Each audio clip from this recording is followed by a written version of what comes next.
Anda mungkin mengenal beberapa bisnis ini. Tak hanya ada di negeri asalnya, tapi juga ada di Indonesia dan sejumlah negara lainnya. Nah, kalau yang ini dari dalam negeri. Bisnis ini ada di mana-mana, tak hanya di pusat kota, tapi bahkan mungkin di dekat rumah Anda. Inilah yang disebut franchise atau bisnis waralaba. Waralaba adalah suatu sistem pendistribusian usaha kepada pelanggan, di mana pemilik merek memberikan hak kepada individu atau perusahaan untuk melaksanakan bisnis dengan merek, nama, sistem, prosedur, dan cara-cara yang telah ditetapkan sebelumnya dalam jangka waktu tertentu dan meliputi area tertentu. Kata franchise berasal dari bahasa Latin, Francorum Rex, yang berarti free from servitude. Berdasarkan asal kata tersebut, franchise mengandung pengertian kebebasan dalam kepemilikan usaha. Hal yang mutlak tidak bebas adalah mengenai kepemilikan hak kekayaan intelektual atau HKI, seperti merek, rahasia dagang, hak paten, dan hak cipta. Hak kekayaan intelektual sepenuhnya dikuasai oleh pemilik atau franchisor. Merek inilah yang kemudian dimanfaatkan secara komersial untuk jangka waktu tertentu sesuai perjanjian lisensi atau perjanjian waralaba. Dalam bahasa Indonesia, padanan kata franchise adalah waralaba. Diambil dari bahasa Sangsekerta yaitu wara, yang berarti lebih, sedangkan laba berarti untung. Jadi pengertian waralaba berarti lebih menguntungkan.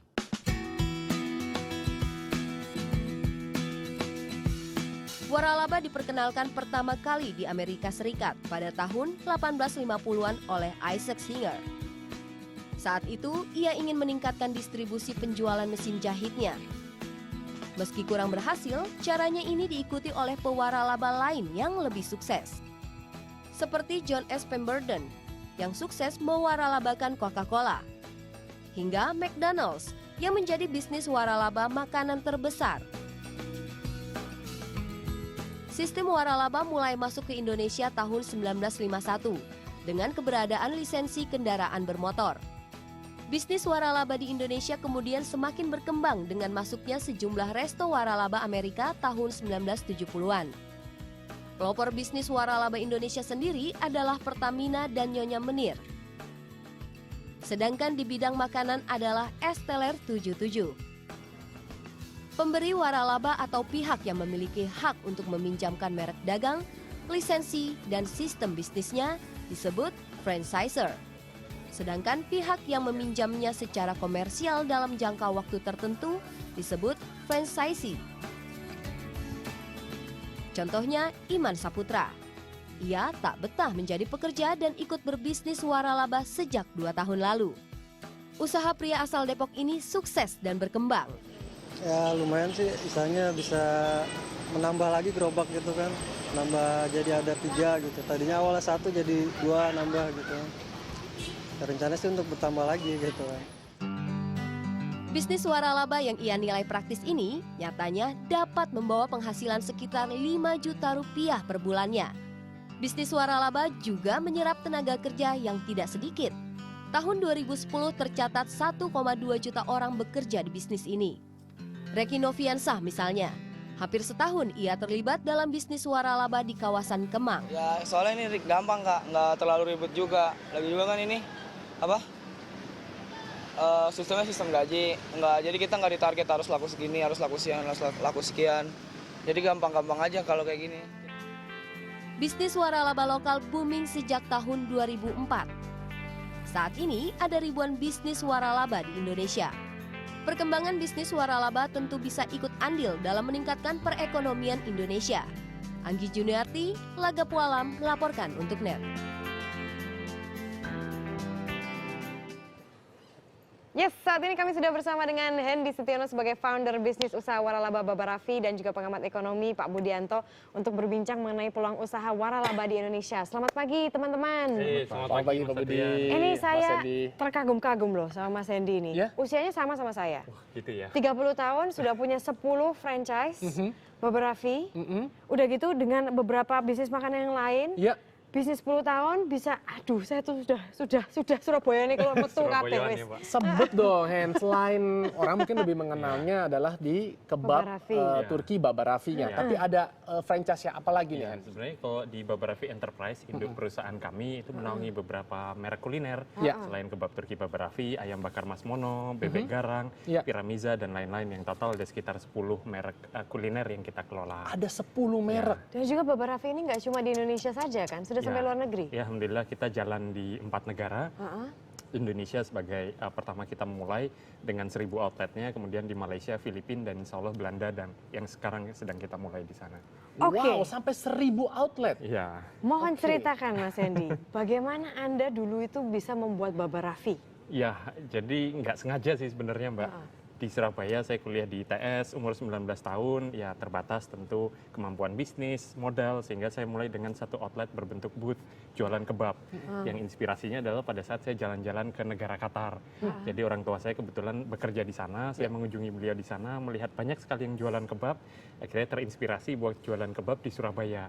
Dari satu gerai yang ya saya juga jualan sendiri, kemudian ya alhamdulillah ternyata responnya cukup baik, membuka cabang kedua, cabang ketiga, dan seterusnya, dan berjalan hingga sekarang.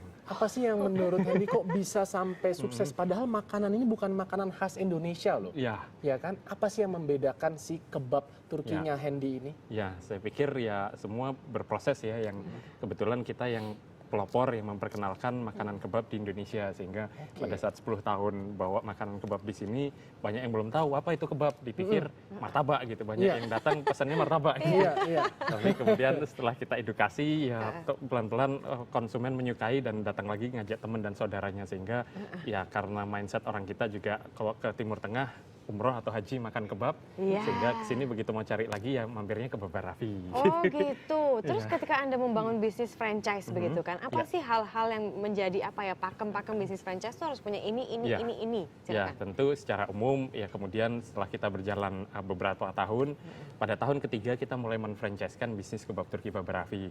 Ada 6 hal yang kita siapkan. Pertama, sistemnya baik dari operasional usaha maupun manajemennya. Yang kedua adalah support dari rekrutmen dan training karyawan hingga persiapan grand opening. Ketiga, marketing tools. Keempat, supply chain atau ketersediaan bahan baku. Kelima, sharing experience. Sehingga indikator ini yang menjadi satu kesatuan paket franchise yang kita berikan. Oke, tadi 5 atau ada Ya. 6 kan tadi? Ya, yang terakhir marketing tools, support sistem, supply chain, ya itu 5 itu aja. Lima Oh, 5 itu itu ya. aja bukan 6 ternyata. Oke, tadi kita ngomong dari sistemnya yang ada di sistem franchise. Nah, sekarang saya pengen tanya kepada Pak Budianto. Pak Budianto ini jadi adalah seorang mahasiswa, tapi bukan mahasiswa S1, mahasiswa S3 dari IPB ya, Pak? Iya. Oke, dan juga sebagai staf pengajar di Kendari. Nah, kalau menurut Anda sebagai pengamat ekonomi, Pak, bagaimana sih untung dan ruginya kalau orang ingin memulai bisnis franchise, baik selaku franchisernya ataupun juga kita yang ingin membeli franchise atau si franchisee-nya? Bagaimana memulainya? Ya, paling tidak kita harus melihat bahwa usaha itu tidak menggeser pada usaha-usaha kecil atau mikro yang lain gitu.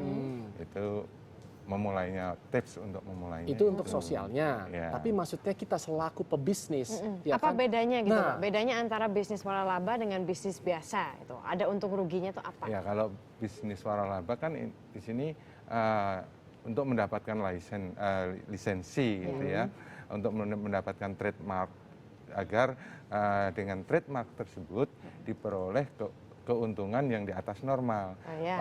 Pada bisnis-bisnis yang lain yang tidak mempunyai trademark, yang tidak punya lisensi, itu kan mendapatkan laba, Ya. itu laba normal. Oh. Jadi dia kalau bisnis yang lain itu dia berada di pasar persaingan sempurna. Kalau kita melihat bentuk pasarnya, di bentuk pasar persaingan sempurna. Sedangkan kalau di bisnis waralaba Iya. itu oligopoli atau monopolistik. Nah, mungkin boleh lebih disederhanakan sedikit, Pak. Oke, baik. Sekarang kita beralih nih, maksud saya ke pertanyaan tadi dari sisi franchisernya. Ya. Sekarang untuk franchisee, andai kata saya atau Marisa ingin deh memulai bisnis, tapi saya nggak mau pusing-pusing. Saya ingin aja membeli franchise-nya Baba Raffi nih, ya kan, Pak? Kira-kira hal-hal apa nih yang harus kita persiapkan, ya kan, untuk memulai bisnis? Walaupun memang sudah ada satu sistem yang boleh katakan cukup terbukti. Ya, untuk memilih itu loh, untuk dari banyak memilih, dari franchise, banyak sekali kan. Apa persyaratannya yang harus Betul. kita pertimbangkan? Ya tadi yang dipersyaratkan oleh yang punya lisensi tadi kan, itu persyaratan untuk membangunnya. Tapi kan Tetapi banyak nih, kalau Pak. Betul. memilihnya tadi sudah saya sampaikan, untuk memilihnya memilih yang franchise yang tidak menggeser bisnis usaha mikro. Maksudnya apa itu, Pak? Ya maaf ini ya, katakanlah retail gitu ya, retail itu kan tidak usah saya sebutkan mereknya, ya, retail itu kan dengan franchise dia menggeser usaha-usaha kecil, usaha mikro. Gitu Jadi ya. kayaknya kalau Pak Jadi, Budi ini lebih menyorotinya dari sisi sosial loh ya, sebenarnya. Tadinya saya berharap dari sisi ekonominya loh, Pak. Untuk kita misalnya bisa lebih efisien lagi menentukan sebagai calon pebisnis apa nih yang kita harus persiapkan maksudnya. Mungkin ditambahin deh sama Mas Hendy. yang lebih tahu Ya, yang jadi lebih praktis franchise ya. sendiri memang kan menduplikasi jaringan usaha yang sudah berhasil kepada orang lain. Iya, Sehingga ini untuk dia. itu brand itu salah satu indikatornya. Sehingga pada saat kita mengambil franchise itu seperti kita membeli merek gitu, merek yang sudah dikenal, tidak perlu mulai dari nol, sudah dengan track record yang dibangun sekian tahun, itu yang kemudian diaplikasikan kepada franchisee. Sehingga pada saat kita mulai bisnis franchise kita tidak mulai dari awal lagi, melainkan kita sudah mendapatkan satu paket sistem usaha yang siap berjalan. Sehingga itu memudahkan ya ibaratnya calon pelaku waralaba pada saat mulai bisnis mereka bisa punya usaha. Punya usaha langsung jalan. Iya. Tapi kan begini nih, Mas Hendy kan banyak sekali ya franchise itu kan ya ada mereknya Mas Hendy, kemudian ada beberapa merek lain. Kemudian misalnya saya sebagai seorang franchisee gitu. Saya ini aduh banyak pilihan ini. Merek-mereknya ada 10, kira-kira apa yang harus saya pikirkan gitu untuk ini kayaknya yang paling pas untuk aku. Baik, jadi sebenarnya sekarang sudah ada regulasi pemerintah yang namanya STPW, Surat Tanda Pendaftaran Waralaba. Sehingga yang dinamakan bisnis franchise itu adalah yang sudah memiliki STPW. Ada beberapa persyaratan yang harus dipenuhi untuk mendapatkan sertifikat STPW tersebut. Di Indonesia baru sekitar 200 perusahaan, mayoritas didominasi asing, dan Baba Raffi alhamdulillah termasuk salah satu yang sudah memiliki STPW. Sehingga saran saya cari bisnis yang sudah proven, dan salah satunya ya paling mudah cari yang sudah ber-STPW. Seperti kebab Turki Baba Raffi maksudnya gitu ya. Tapi adakah ini Mas Hendy, misalnya gitu ya, kan ketertarikan masing-masing orang itu berbeda-beda begitu ya. Pernah kakak saya waktu itu mencoba untuk bisnis kopi begitu, tapi akhirnya beli franchise dan nggak jalan gitu. Adakah faktor kesukaan kita? Passion Pasti kita. ya. Jadi pertama dalam menentukan bisnisnya bidang apa sih, itu sesuai sama minat dulu. Gitu. Passion kita apa? Kebetulan saya hobinya kuliner, bisnisnya makanan. Kalau kayak Mas Adrian hobinya fitness, ya buka fitness center. Jadi sesuaikan dengan passion. Karena apa? Bisnis kan up and down, tidak selalu grafiknya naik terus. Pada saat naik kita senang, pada saat turun. Nah pada saat bisnis tersebut sesuai dengan passion kita akan berusaha supaya bisa diperbaiki lagi. Dan itu kuncinya pada saat berbisnis apapun, baik franchise maupun non franchise, cari yang sesuai dengan minat atau passion kita. Tapi apakah sudah, maksudnya kalau misalnya nih ya, oke merek Baba Raffi begitu ya, sudah jelas orang banyak. Tapi adakah kemungkinan untuk saya sebagai seorang franchise itu gagal menjalankan? Itu apa? Kan mengapa itu terjadi? Artinya kalau bicara bisnis tentu tidak lepas dari resiko, semua bisnis tentu ada resikonya. Bedanya adalah kalau kita buka usaha sendiri resikonya lebih besar dibandingkan dengan mengambil bisnis franchise yang sudah ada sistem, sehingga lebih minimal resiko yang bisa yang terjadi gitu. Sehingga ya pada saat hal tersebut terjadi ya kita beberapa kali juga buka outlet, tutup, kita relokasi, buka di tempat yang baru, lebih rame, itu beberapa kali terjadi. Dan ya memang harus kita lakukan seperti Jadi itu. lokasi, kemudian operator dari servisnya karyawan dan lain sebagainya. Tapi banyak juga yang mengatakan seperti ini, saya tidak mau membeli franchise, ngapain? Pertama saya harus membayar franchise fee yang cukup besar di awal. Kedua, setiap bulan saya dipotong lagi untuk membayar apa tuh istilahnya itu, royalty fee-nya seperti itu ya kan. Mendingan saya bikin usaha sendiri, saya nggak perlu potong biaya ke siapa-siapa. Kira-kira Mas Hendy menanggapinya seperti apa tuh? Saya pikir itu pilihan. Kalau pada saat kita kita memiliki entrepreneurship spirit yang tinggi, lebih baik buka usaha sendiri. Tapi pada saat kita konservatif, berhitung pada resiko, dan kita tipikal yang safe investor, lebih baik mengambil bisnis franchise. Karena dengan membayar sedikit lebih tinggi franchise fee-nya, kita sudah mendapatkan brand yang dikenal, sistem usaha, supportnya, supply chain-nya, marketing tools-nya, dan pengalaman yang dibeli gitu. Sehingga ini minimalisir resiko. Boleh tahu nggak berapa biaya investasi awal untuk memulai bisnis kebab Turki Baba Raffi? Iya. Waduh, itu saya mesti cek juga. Wah, mesti cek. Sudah lupa. Pressure-nya. Maklum, saking udah lebih dari 1000 outlet, udah berubah kali, udah Iya. penyesuaian. Berapa tuh, Jadi Mas? mulai 65 juta yang paket paling kecil sampai 145 juta. Ada tipe mulai berbentuk booth, kemudian outlet 25 jam, kemudian indoor outlet dan beberapa tipe lain. Oke. Adakah ini, Mas Ya. Hendy, misalnya itu ya, kan Anda punya outlet sudah 1000 nih. Ya. Nah, otomatis kan ini nama produk Anda loh. Betul. Terus tiba-tiba ada beberapa outlet yang ternyata tidak perform. Nah, Ya. pasti kan Anda cukup ketar-ketir, Betul. waduh nanti nama Ya. produk saya jelek. Ya. Nah, jadi bagaimana Anda memastikan bahwa semua sesuai standar Anda? Ya, itulah dinamika bisnis franchise. Dan itu suka dukanya bisnis franchise. Pada saat kita bicara ekspansi, ya salah satu kunci yang kita kembangkan adalah brand dan nama baik. Sehingga di situ dituntut quality yang baik, kemudian performa yang baik, service operator yang baik, sehingga kita memiliki yang namanya Baba Raffi Academy, yaitu training center khusus calon pegawai, calon operator yang bekerja di outlet. Mereka di training dulu di Baba Raffi Academy. Yang begitu sudah lulus, mereka ditempatkan di outlet-outlet yang baru Jadi buka. sesuai SOP nanti semuanya merata Lebih ya? standar, benar. Jadi menjaga standarisasi dari performa outletnya. Itu salah satunya. Di samping itu ada QC berkala yang kita lakukan di outlet langsung, sehingga menjaga standarisasi dari performa di outlet. Tapi tidak semua franchise begitu kan? Maksudnya Bisnis franchise lain maksudnya. bisnis Bisa franchise aja lain. berbeda-beda ya, Mas? Maksudnya Iya. langsung copot, ambil comot Kalau- orang dari luar gitu. Kalau franchise yang benar, umumnya mereka sudah memiliki training center sendiri. Oh gitu. Let's say teman-teman teman-teman yang lebih senior dari saya, mereka bisnisnya juga lebih bagus dari segi training sistemnya itu kuncinya pada saat training. Kalau kita sudah memiliki output human resources yang baik, ini di lapangan mereka sudah tinggal mengikuti prosedural yang ada di situ. Oke, Iya. oke. Oke, mungkin satu lagi. Ya. Ini juga sangat penting diketahui. Berapa lama biasanya kita bisa balik modal investasinya nih? Nah, Itu saya cek lagi ya, Mas. itu penting sekali loh, bukan ya Oke. kan? Orang tuh biasanya begitu, karena pengen menikmati juga keuntungannya, ya kan? Terselubung kamu habis mau jadi franchise. Ya, jadi dengan investment 65 juta Iya. itu 1,5 tahun saja. 1,5 tahun Ya, saja. average sudah cukup kembali cepat ya modal, untuk sebuah ya. bisnis. Ya. Oke, ini menarik sekali nih. Jadi mungkin bagi Anda di sini yang tertarik untuk berbisnis franchise, bisa juga salah satunya menghubungi tim dari Kebab Turki Baba Raffi ya. Kemana tuh Hen? Di Kemana nih? babaraffi.com ya. Jadi masih menerima nih kalau ada yang ingin menambah Ya. menjadi sebagai franchiser. Ya, Kamu ya, salah beberapa satunya. Lokasi-lokasi yang baru yang kita belum ada, boleh loh Mas Adrian. Oke, dengan senang hati, siap. Nanti atau kita kerjasama, kita bikin boleh. tadi fitness center ya. Mantap, Pengalamannya mantap. ini Boleh, dengan juga ya. figur saya gitu, kerjasama.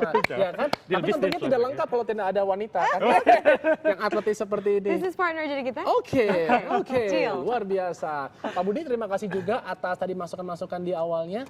Semoga nanti kita bisa menambah lagi pengetahuan-pengetahuan tentang perekonomian khususnya dalam bidang franchise gitu. Yes. Ya, Mari ya. Betul sekali. Baiklah, setelah jeda commercial break berikut ini kami juga akan kembali lagi dengan informasi menarik lainnya dari mancanegara. Salah satunya adalah hasil kawin silang zebra dan keledai, IPO. Selengkapnya hanya ada di Indonesia Morning Show.